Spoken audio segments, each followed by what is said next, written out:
Welcome back, everybody. Now it's time for a grassroots citizen panel. And joining me in studio as he did previously is Middle East analyst, former Israeli soldier, Mia Danzig. Mia, thank you for holding over for the panel. My pleasure. Thank you, Rick. Also in studio is behavioral expert, Dr. Adam Heller, self-described centrist who's on the left. Why do those on the left always refer to themselves as a centrist? Well, because we want to distance ourselves from both sides because we really don't like either side. By the way, I'm not a doctor. I am behavioral expert. Okay, well, you did clarify that one. All right, also, now, but someone who is a doctor, joining us from Washington, D.C., is Dr. Day Gardner. She, by way of background, is America's first black beauty contestant to be a semifinalist in the Miss America pageant, and she's also president of the National Black Pro-Life Union. Dr. Gardner, welcome back to the show. Thank you for having me back.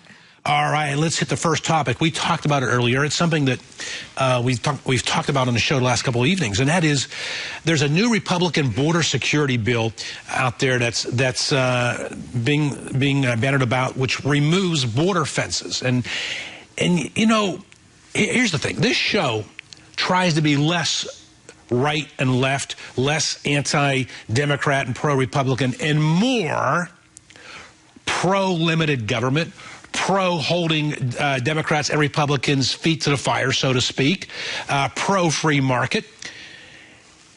Mia Danzig, Republicans sent a mandate in the most recent election to be, let's have a comprehensive border security bill. They're not walking the walk. Yeah, it's troubling. I mean, we have, you run on a platform which promotes border security. You have a requirement, an obligation that you said you were going to stick to add actually 700 miles to the fence and make it a real fence, not these singular fences, but the double fences that is actually shown it's very difficult to penetrate. Yeah. And to then say now we're actually going to cut it down to 26 miles. I mean, that's not keeping your promise to the American people. It's also not keeping your basic promise to the United States as a member of Congress to try to make America safer.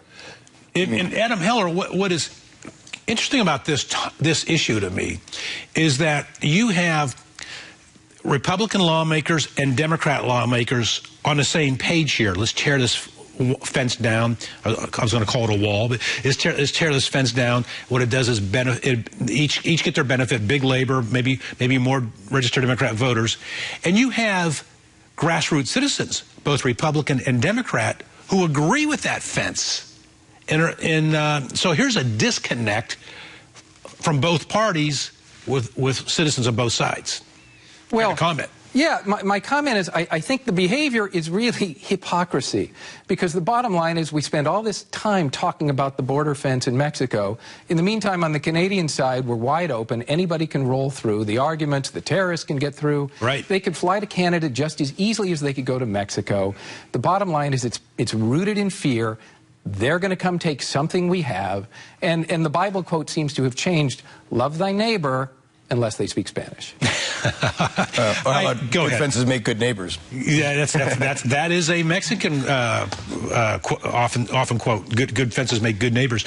Yeah, love thy neighbor unless they speak Spanish. I do not agree with that quote, Dr. Day Gardner. In fact, we had Ted Hayes on the show yesterday. I don't know if you know Ted Hayes. He's an African-American activist who said, look, you know, on illegal immigration, I'm neither for it or against it. What I am for is studying to see how it affects unemployment rate among African Americans. If it affects it adversely, I'm against it. If it affects it no way at all, I'm for it. And that is why people say, love thy neighbor unless they speak Spanish. But Dr. Day Gardner, well, you're taking all this.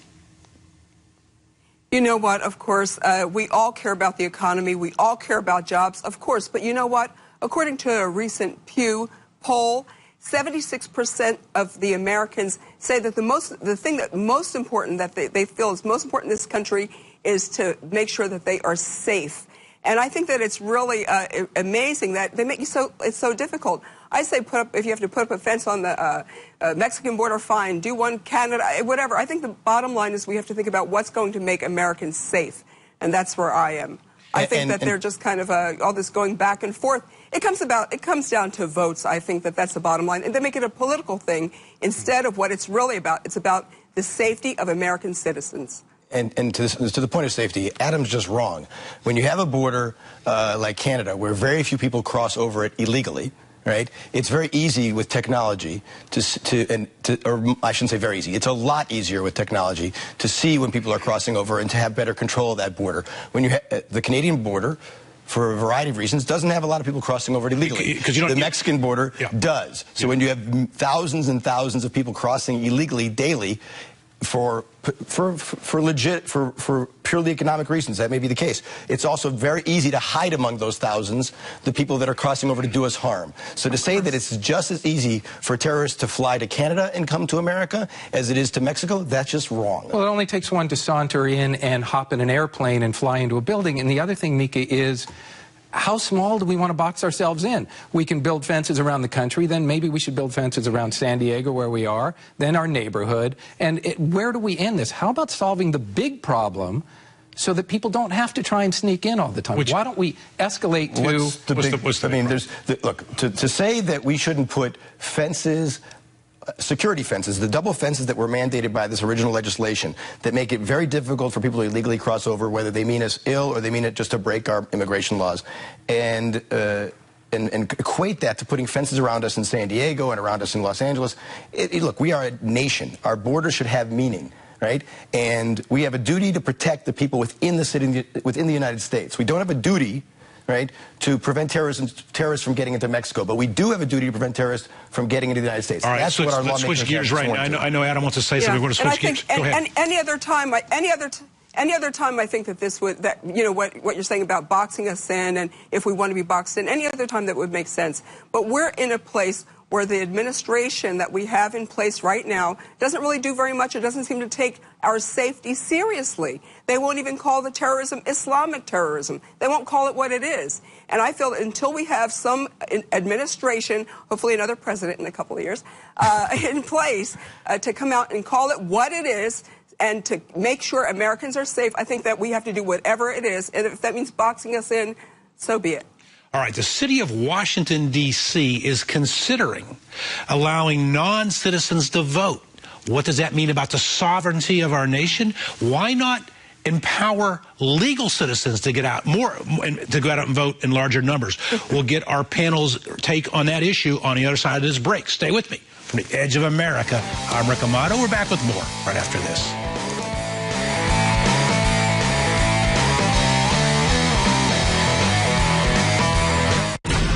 We will not walk in fear one of another. We will not be driven by fear into an age of unreason if we dig deep in our history and our doctrine. And remember that we are not descended from fearful men. Not from men who feared to write, to speak, to associate, and to defend causes that were for the moment unpopular. An informed patriotism is what we want.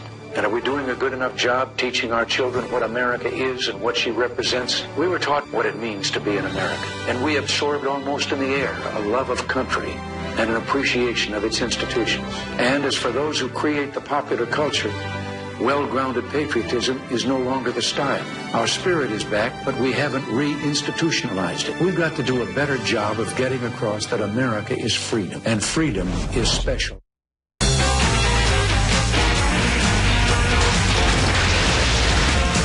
Dude, you thinking what I'm thinking? Yo, I'm gonna cut the gap. Yeah. I'm gonna get it. I'm gonna get it. I'm going in. We love the work and nothing all day. And we taking care of business. It's all mine. Integrity. Pass it on. Save the day. A message from the Foundation for a Better Life. Welcome back, everybody. We are in the middle of our grassroots citizen panel. Next topic, Washington, D.C. is considering allowing non-citizens to vote. Let's go to Washington, D.C., where our guest, Dr. Day Gardner, is currently speaking to us from. Dr. Gardner, why, if this is all about empowering more people to vote, get involved in the process, why not just do just that, get more people who are not voting but are here as real citizens, empower them to get out and vote? This is just more proof that Washington, D.C., as they say, is so broken. That's so crazy. Why in the world would you have someone who is not even invested in the city, not invested in the country? Why would you have someone who is a non-citizen vote? They have nothing invested. They couldn't care less. It really just comes down to, you know, buying off votes and doing favors and getting citizens, non-citizens to vote. And in return, they get some kind of favor. It's totally ridiculous. And this totally is ridiculous. And this is, Adam Heller, what leads to cynicism, I believe, among people towards politics. As a behavioral expert, let me ask you, do you agree with that comment about cynicism towards politicians, moves such as this? And doesn't it potentially undermine the rule of law and sovereignty in a society? Sure, there can be all kinds of ramifications, but the thing is, it's another classic overreaction. The reason that I read behind this was to make up for the over-negativity for illegal immigrants right now. So often, we use a bazooka when a strong letter would be a better way. Last night, I was at my kids' basketball game. They lost a close one. One of the coaches went berserk for 15 minutes, yelling and screaming at the kids after the game. The other team's parents were saying child abuse. Total overreaction when it would have been better to maybe teach a little lesson or do something minor. It's just another example of a total overreaction. No, I don't agree with it at all. And it sounds like political correctness if they're saying that we want to overcompensate for negative remarks. Go ahead, Miha. Well, the problem with all of this is that they are decoupling the importance of citizenship with the participation, the ultimate privilege and right that we have, which is to change our government and to vote in our government. They're decoupling that from becoming a citizen, from having a full stake in our country, in our democracy. And you know, we're not a nation where we're not all Germans, we're not all Irish, you know, we're not all Italians. Right. We're a nation of immigrants that came here. The citizenship process is so important here because that establishes, as Dr. Gardner said, that you are really invested in this country. You've done all the things necessary to really become a part of this country, be a citizen. That's when you earn the right to vote. And Dr. Gardner, it sounds as if you'd like to add something. No, actually, I think I quite said enough on that subject. You know, I honestly just don't, I think the whole thing is totally stupid. Totally ridiculous. And I like Adam Heller's response there. You know, you're taking a bazooka to a small problem. It's political correctness. That bazooka, though, is being taken, I believe, because as Dr. Gardner said, it's politicians trying to put their own personal agenda before the needs of society. And as if in D.C. they need more people voting Democrat. I mean, it's 100% Democrats vote already. All right, switching gears now. President Obama, the leader of the free world, thought it would be a great idea to meet with a green lipstick-wearing YouTube video maker. Let's take a look at this video of who we met with. He's mad at me right now because I cut all the hoods off his hoodies. I did that for real to protect him because I'm afraid when he goes outside that somebody might shoot and kill him. And it's not like regular folks, it's the popo. I hope that this changes. How can we bridge the gap between black African-American males and white cops? The overwhelming majority of police officers, they are doing a really tough job and they're doing it well and they're doing it professionally. What we also know is that there's still biases in our society, that in split-second situations where people are having to make quick decisions, that studies have shown African-American males are seen as more threatening, which puts them in more vulnerable positions. A lot of the way to solve this is to improve training so people can be aware of their biases ahead of time. Let's start with a white former police officer, Miha Danzig. Miha, your response to that? Well, it's troubling on so many levels. First of all, it's troubling that the President of the United States has... I should mention, I didn't mention, you were a former NYPD officer. I was an officer in the NYPD. And it's troubling to me as not only a former officer in the NYPD and as a citizen of this country that our president is essentially... diminished his office by being interviewed by a person who refers to the police as the popo and wears green lipstick. And I mean, it's just, the whole thing is just a tragedy in and of itself. But to address his comment, I mean, first of all, the studies that he's citing to are actually say that the reality is that police are going to be more hesitant to pull the trigger in a deadly situation when the perpetrator is black than they are when the perpetrator is white or Hispanic. And that's because police now, over the last 2 years, have front of mind that it's always going to be a political nightmare when they shoot somebody who's African American. And that's a very dangerous thing for all of us.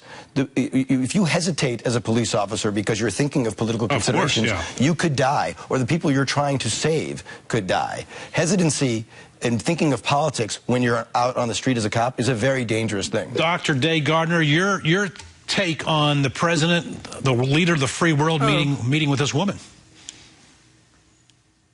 You know, the president continues to be very disappointing to me. You know, I think that it's totally ridiculous. Again, I mean, it seems to be my word of the day tonight is ridiculous. The thing is that we have to understand that, of course, there are some bad apples, no matter where you turn in any profession at all.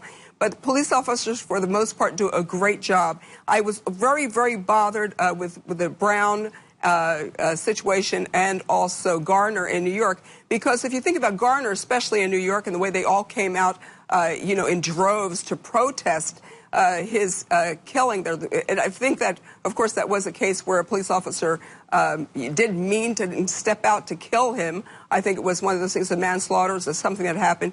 But the thing is that the sergeant was a black woman.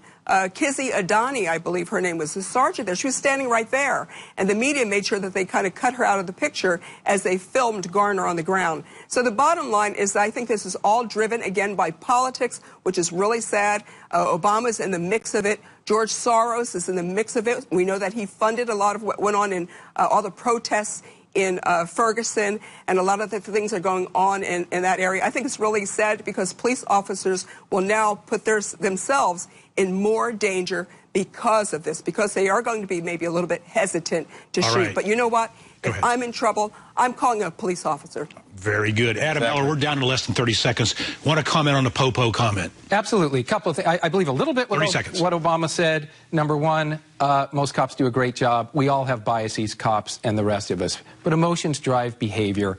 2 words right now, Al Sharpton. If I'm a white cop, I'm going to think twice before I shoot anybody, because what's going to happen is my job is going to be on the line, my family's going to be on the line, and they're going to threaten my life. So I absolutely disagree that cops would be more likely to shoot somebody black. All right. We are out of time. I want to thank our guest, behavioral expert Adam Heller, former former Israeli soldier, Middle East analyst, and former NYPD officer Mihai Danzig. Thank you, Rick. And former semifinalist at a Miss American Beauty pageant, as well as president of the National Black Pro-Life Union, I should say, Dr. Day Gardner. Thank you for being part of our panel. And I want to thank you for watching it